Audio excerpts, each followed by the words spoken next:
या इलाही तू मेरा माबूद है, या इलाही तू मेरा माशूक है। পয়গম্বরে আরবি আল্লাহ বলেন, আমি সারা দুনিয়ার মানুষের জন্য এক আদর্শের মডেল বানাইয়া পাঠাইলাম। এমন একটা জমিনের মধ্যে আমি রহমতের নবীকে পাঠাইলাম, মক্কা নগরী। আল্লাহ বলেন, নবী আমি আপনাকে পাঠাই নাই, রাহমাতুল লিল আলামিন করে পাঠাইছি। এখানে খেয়াল করি আর একটা কথা, রাহমাতুল লিল আলামিনের তরজমা অনেকে করে থাকেন উভয় জগতের জন্য রহমত। উভয় জগৎ বলতে দুনিয়ার জগৎ, পরকাল জগৎ। তরজমা সহি নয়। আমি তরজমা করেছি রাহমাতুল লিল আলামিন মানে জগৎ সমূহের জন্য রহমত। জগৎ কি দুইটা? রুহের জগৎ এক জগৎ, মায়ের গর্ভের একটা জগৎ, দুনিয়ার এক জগৎ, আলমে বরজখ কবরের আর একটা জগৎ, হাসরের ময়দানের এক জগৎ, জান্নাত ও জাহান্নামের এক জগৎ। আল্লাহ বলেন, নবী আপনাকে আমি রহমত করে পাঠাইলাম, শুধু উভয় জগৎ না, জগৎ সমূহের জন্য আপনি পুরাটাই রহমত। এত বড় শ্রেষ্ঠ ডাক্তার, যিনি পুরা জগৎ সমূহের জন্য পুরাটাই রহমত, তাকে এমন এক জায়গায় পাঠাইলেন যেই জায়গাটা পুরাটাই, মানুষগুলো পুরাটাই গজবের মানুষ, এতটা খারাপ। গোটা পৃথিবীতে ওই সময় মক্কার মতো চরিত্রহীন লম্পট কোন মানুষ আর জমিনে কোথাও ছিল না। এত খারাপ, এত চরিত্রহীন। বলে কেমন খারাপ? পৃথিবী আল্লাহ বানাইয়া একটা সুন্দর ঘর বানাইছেন, ইবাদতের ঘর। নাম কি? বাইতুল্লাহ।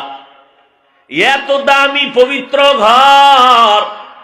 ইন্না আউওয়ালা বাইতিন উযিআ লিন-নাসি লাল্লাযী বিবাক্কাতা মুবারাকান ওয়া হুদা মুবারাকান ওয়া হুদাল লিল আলামিন। পৃথিবী নামক গ্রহ আল্লাহ বানাইয়া একটা বাসিন্দাও জমিনে আল্লাহ পাঠান নাই। প্রথমে আল্লাহ ঘর বানাইলেন, ইবাদতের ঘর, বসবাসের ঘর বানান নাই। কারণটা কি? জমিনের চিফ গেস্ট হবে মানুষ। জমিনের প্রধান মেহমান কারা? মানুষ। ফেরেশতারাও চিফ গেস্ট না, জিনেরাও না। আল্লাহ মানুষকে জমিনের চিফ গেস্ট বানায়া পাঠাইলেন, পাঠাবেন। চিফ গেস্ট যারা হন এরা দীর্ঘ টাইম এখানে বসবাস করতে আসবেন কি? সামান্য সময়, কাজ শেষ, বিদায়। তাহলে এই জমিনে আল্লাহ মানুষ বানাইবেন চিফ গেস্ট, তার মানে অল্প সময়। তো কেন? বলে অল্প সময় আসবে ইবাদতের জন্য। দুনিয়া তার ইবাদতের জায়গা, এজন্য ঘর বানাইছেন, ইবাদতের ঘর। দুনিয়ার মানুষ দুনিয়ায় করবে ইবাদত, আরামে বসবাস করার জন্য আল্লাহ বানায়া রাখছেন জান্নাত। हकीकत से तू दुनिया बेखबर है, दुनिया की नुमाइश पर नजर है।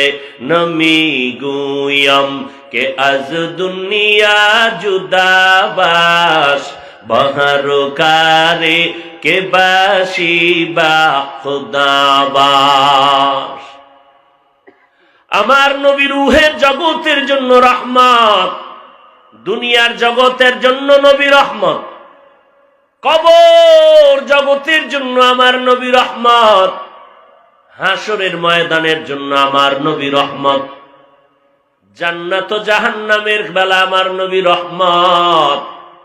নবী মক্কা নগরীতে আসছেন, রহমতের বাড়ি ধারা শুরু হয়ে গেল। যেই মানুষগুলো এত চরিত্রহীন, যেই বাইতুল্লাহর দিকে শুধু নজর দিয়া তাকায় থাকবে, কিছু বলবে না, এরপরও শুধু সওয়াব লেখা হবে।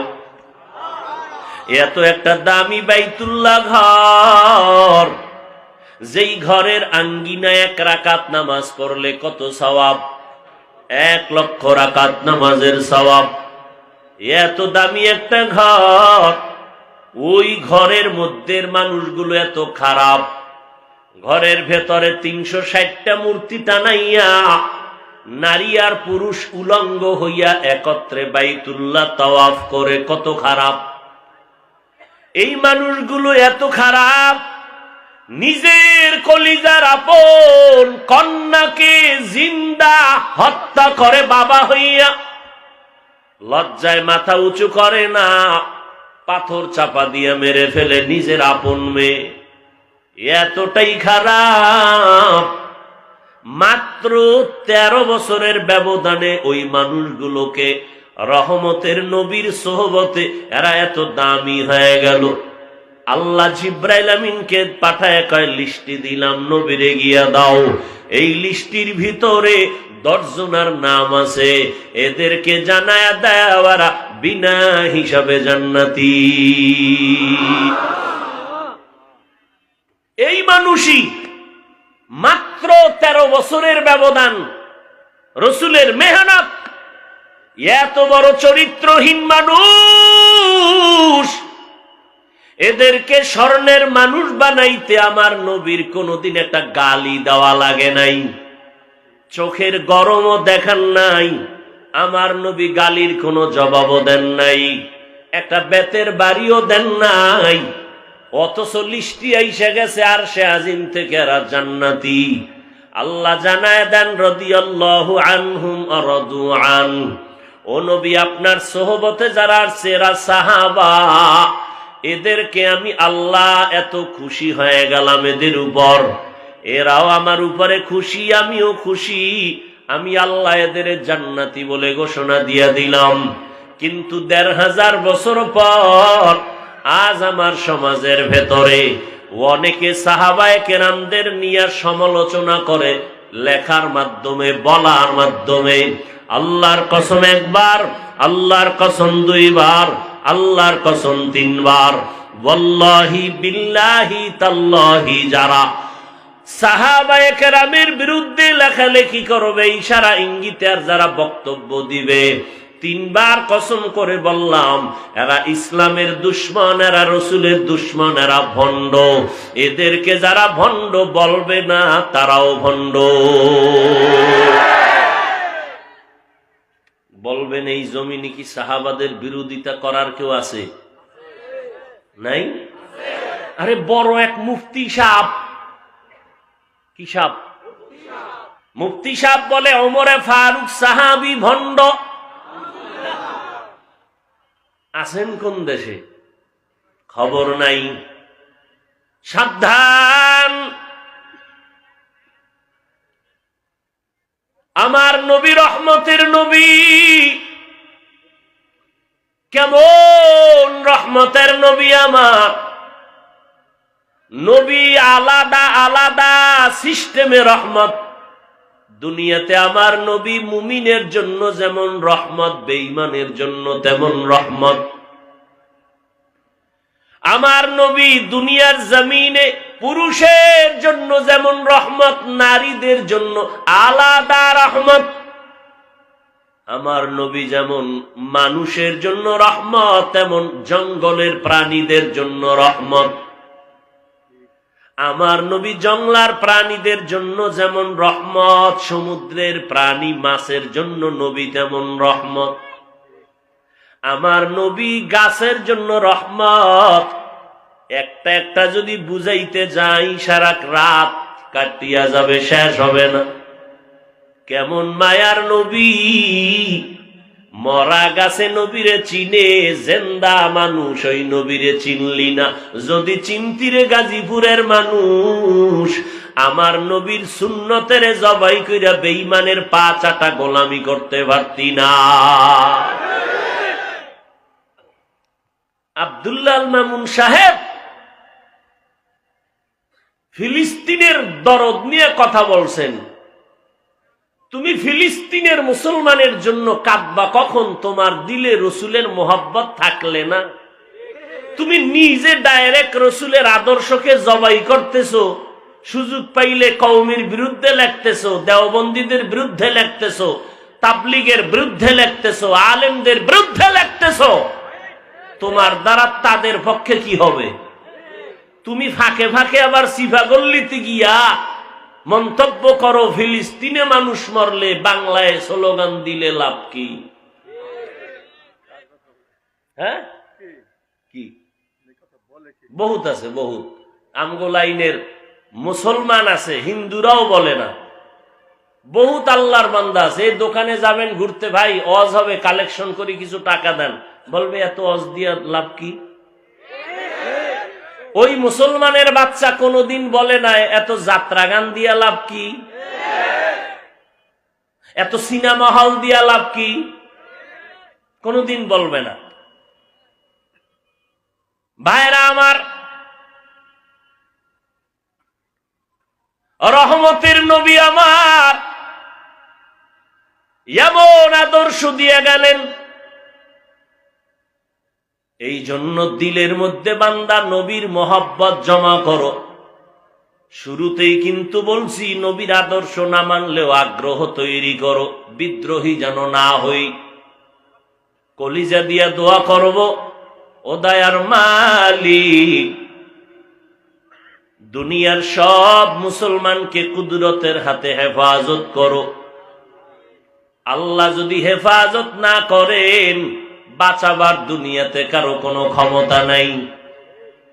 এরে নবীর আশিক উম্মতের দল, সাবধান,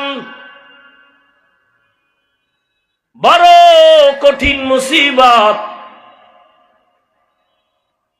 এই ফিলিস্তিনিদের পক্ষে আমরা কথা বলি, আর সব ওলামায়ে কেরাম এক পায়ে দাঁড়ায় বলছেন ইসরায়েল বেঈমানের পণ্য বিক্রি করা যাবে না, কেনাও যাবে না। দোকানে আছে না নাই?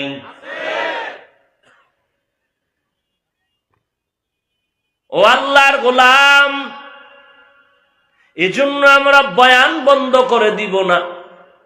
আমাদের বলার দায়িত্ব বলবো, যাকে বুঝানোর দায়িত্ব বুঝাবো। কে মানবে কি মানবে না সেটা তার ব্যাপার, আর আল্লাহর ফয়সালা। এরে নবীর আশিক উম্মতের দল,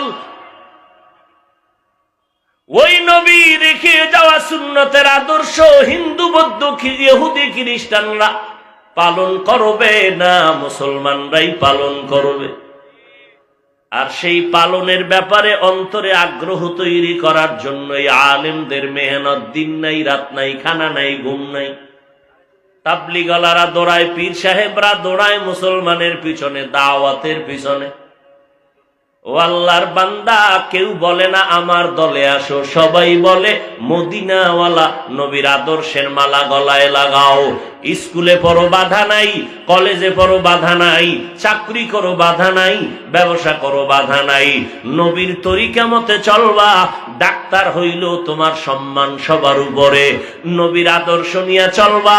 ইঞ্জিনিয়ার হইলেও সম্মান উপরে। আর নবীর আদর্শ জবাই করেও যদি চলিয়া ডাক্তার হও, ডাক্তার হতে পারবা, তবে তাসলিমার মতো জুতার বাড়ি ছাড়া উপায় নাই। ভাইরা আমার, এরে যুবক, তোমার কাছে জানি কে বুঝাইছে ইসলাম অনেক কঠিন, কিন্তু আল্লাহর কসম সারা দুনিয়াতে ইসলাম ধর্মের মতো সহজ কোন ধর্ম নেই। কত সহজ। তুমি ব্যবসা করবা, ইসলাম নিষেধ করে না। অনেকে মনে করে ইসলাম অনুযায়ী নবীর আদর্শ মানলে বুঝি আমার স্বাধীনতা থাকবে না, ব্যবসা বাণিজ্য লেখাপড়া বন্ধ হয়ে যাবে। কে বলেছে তোমাকে? ডাক্তারি বড় বাধা নাই, নবীর তরিকা মেনে চলো, এরকম ডাক্তার নাই? চেম্বারে রুগী দেখে আজান হয়ে গেছে, নামাজে দাঁড়ায় গেছে, ওই ডাক্তারকে খারাপ বলার উপায় নাই। অতএব তুমি স্কুলে পড়ো, কলেজে পড়ো, চাকরি করো, ব্যবসা করো, নবীর মোহাব্বত নিয়া আদর্শের অনুসরণ শুরু করে দাও। সম্মান বেড়ে যাবে, সবার অন্তরে ভালোবাসাও তৈরি হবে। মা বাবার দোয়া নিয়ে চলবা, উলামায়ে কেরামের পরামর্শ নিয়ে চলবা। এরে নবীর আশিক উম্মতের দল, আল্লাহর মোহাব্বত অন্তরে জমা করো। এত বয়ান, এত বয়ান, এত বয়ান, জীবনে তো বয়ান কম শুনলা না রে বাবা। জুমার দিন খতিব সাহেবদের বয়ান, আমগো বক্তাদের বয়ান। আজকে বয়ান করার দরকার ছিল আমাদের চট্টগ্রাম হিলট্যাক্সের পাহাড়ে ডুইকা খ্রিস্টান মিশনারি বহু মুসলমানের ইমানের উপর আক্রমণ করে। আজকে বয়ান করা দরকার পঞ্চগড়ে, যেখানে টাকার লোভানক দৃষ্টিতে ফালাইয়া বহু মুসলমানকে কাদিয়ানি বানানো হচ্ছে। কিন্তু কই মুসলমানের পিছনে 12 মাস দৌড়াইতে দৌড়াইতে না খাওয়ার টাইম আছে, না ঘুমের টাইম আছে, এরপরেও ফলাফল জিরো। এত চিল্লাইয়া কত বিনয়ী হইয়া কথা বলি, মনে হয় যেন তোমার টাকার কেনা গোলাম আমি। এরপর দুই একটা কথা উঁচু কণ্ঠে হলো কিনা বারবার ক্ষমা চাই, মোনাজাতে আল্লাহর কাছে মাপ চাই। কিন্তু কি লাভ? বয়ানের আগেও দেখি আল্লাহর বান্দা বিড়ি টানে, মোনাজাতের পরেও বিড়ি টানে। এরকম আশেক নাই কেউ? তাই কি মোনাজাত দিয়েই রাস্তায় গিয়ে বিড়ি, মোনাজাতে কি বিড়ি চাইছে নি? একটু চিন্তা করা দরকার। মানুষের তো একটা লজ্জা থাকারও দরকার। ফ্যান্ডেল থেকে মোনাজাতটা দিয়েই বাইরে গিয়ে বিড়ি, টুপিটা পকেটে। আল্লাহ হেদায়াত দান করুন। তারপরও আমাদের কথা কি বন্ধ হবে? কথা আমরা চালায় যাব, সংখ্যায় বেশি না হোক। সিলেটের জমিনকে বিজয় করার জন্য তো আর বেতের বাড়ি লাগে নাই, এক শাহজালাল যথেষ্ট হয়ে গেছে। আমার মাওলার রহমত, তাহাজ্জুদের কান্না, ফজরের আজানের ধ্বনি। এরে নবীর উম্মতের দল, এখন থেকে তৈরি হয়ে যাও রে যুবক। মনে করিও না ফিলিস্তিনের উপরে বুঝি বেঈমানের আক্রমণ, না। গোটা দুনিয়ার বেঈমানের টার্গেট হলো গোটা দুনিয়ার মুসলমান উম্মত। সারা দুনিয়ার মুসলমানকে টার্গেটে রেখেছে বেঈমান। অতএব আগের থেকেই রেডি হইয়া যাও। পারলে কাফনের কাপড় কিনে নাও, না হয় সাদা জামা কাপড় পরে থাকো। যেখানে ডাক আসবে দিনের জন্য হাজির হয়ে যাব। কোনো প্রশ্ন করা যাবে না। দিনের জন্য, কোনো ব্যক্তির জন্য না, আল্লাহর জন্য, রসুলের আদর্শের জন্য। যেখানে ডাক আসবে, যখন আসবে, তখন সেখানে হাজির ইনশাআল্লাহ। অতএব ভাই, তোমরা স্কুলে পড়ো রে যুবক। মা বাবার দোয়া নিয়ে সামনে আগাও, উলামায়ে কেরামের পরামর্শ নিয়ে সামনে আগাও। মানুষের সাথে ভালো আচরণ করো, জবানটাকে কন্ট্রোল করো। মা বাবার দোয়া ছাড়া কোনোদিন সফল হতে পারবা না। উলামায়ে কেরামের পরামর্শ না নিয়ে দিনের পথে আগাইতে পারবা না। অতএব এখন থেকে তওবা করে নাও। আমার মাওলার কাছে গুনার কথা স্মরণ করে তওবা করো। মনে মনে আল্লাহকে বলো, ও দয়ার মালিক, জীবনে কত অপরাধ করলাম শয়তানের ধোকায় পড়ে। মনে হয় যেন গুনার কারণে আমার হাত না পাক, গুনার কারণে আমার চোখ না পাক, গুনার কারণে আমার জিহ্বা না পাক, গুনার কারণে আমার অন্তর না পাক। ও আল্লাহ, আজকে থেকে তওবার নিয়ত করে ফেললাম। মরিয়া তো একদিন যাব। হায়াতের মালিক আপনি, ইজ্জতের মালিক আপনি, রিজিকের মালিক আপনি। ও আল্লাহ, তোমার আমার মতো কত যুবক তাকায় দেখো, স্কুল পড়িয়াও নামাজ ছাড়ে না, রাস্তায় গাড়ি চালায় নামাজ ছাড়ে না। নিজের বিবেকটাকে জিজ্ঞাসা করো, বাবা তুমি কেন পারবা না? ও বুড়া বাবাজিরা, আপনার মতো কত বুড়া মানুষ হাতের মধ্যে লাঠি নিয়া মসজিদে গিয়া 5 বেলার নামাজ পড়ে, আপনারা কেন পারবেন না? পর্দার আড়ালের আম্মা জানেরা, আপনাদের এত সম্মান আল্লাহ দান করেছেন। কিয়ামত পর্যন্ত নতুন ভাবে কেউ আর আলাদা সম্মান দিতে পারবে না। আল্লাহ এত ইজ্জত দিছেন, কেউ যদি চালাকি কইরা আলাদা ভাবে নারীর সম্মান দিতে চায়, নারীর সম্মান হবে না, বরং হবে নারীরা আরো অপমান। কারণ আমার আল্লাহ আলিমুল গায়বি ওয়াস শাহাদা, নবীর মাধ্যমে সম্মান দিয়েছেন এত বেশি, যে কারণে কিয়ামত পর্যন্ত নারী সম্মানের জায়গায় থাকবে, কোনদিন সম্মান নষ্ট হবে না। এরে আম্মা জান, আপনার মতো কত মা 5 ওয়াক্ত নামাজ পড়ে, স্বামীর মাল হেফাজত করে, সন্তানকে আদর্শওয়ালা বানানোর চেষ্টা করে, আপনি কেন পারবেন না? ও যুবকেরা, মা বাবার দোয়া নিয়ে আগাও। আল্লাহকে মনে মনে ডেকে ডেকে বলো, আল্লাহ যতদিন নামাজ ছেড়ে দিলাম, আজকে থেকে নামাজ ছাড়ব না, মা বাবাকে কোনোদিন কষ্ট দিব না, উলামায়ে কেরামের পরামর্শ নিয়ে চলবো, মা বাবার দোয়া নিয়ে চলবো, নবীজির তরিকার উপরে চলার চেষ্টা করব, সুন্নাত অনুযায়ী চলবো। ও আল্লাহ, দিনের জন্য জীবনটাকে আগায় দিব রে আল্লাহ। আল্লাহর কাছে যদি বলার মতো বলতে পারো, এক ফোঁটা চোখের পানিও যদি ছাড়তে পারো, তোমার 30, 40, 50 বছরের জীবনের গুনাহ আল্লাহ 1 সেকেন্ডে ক্ষমা করে দিবেন। ও আল্লাহর বান্দারা, তবে শুরুতেই কিন্তু বলেছিলাম, কপাল যদি পুড়িয়া যায়, নবীও বয়ান করলে হেদায়েতের কালেমা জবানে আসে না। আর কপাল যদি আল্লাহ খুলে দেয়, নবীর গর্দান কাটতে গিয়াও বান্দা কালেমা পড়ে নেয়। এই জমিনের মধ্যে ওই রকম কিছু কপাল পরা মানুষ থাকবে, হাজারো বয়ানে তাদের দিলটা নরম হবে না, চোখেও পানি আসবে না, ওই বয়ান শুনিয়া বান্দা তওবাও করবে না, বরং বাহিরে গিয়ে আরো সমালোচনা বাড়ায় দিবে। আর একদল আল্লাহর গোলাম গুনাহ নিয়ে ময়দানে ঢুকবে, হঠাৎ করিয়া মরণের কথা স্মরণ করবে, আর চোখের পানি ছেড়ে বলবে, আল্লাহ জীবনে তো অন্যায় কম করি নাই, আমার গুনার খবর আমার মা বাবা ভাই বোনেরা কেউ জানে না, যদি জানতো কেউ সম্মানে আগাইতো না রে আল্লাহ। আপনি জানার পরেও রাগ করে পানি বন্ধ করেন নাই, বাতাস বন্ধ করেন নাই।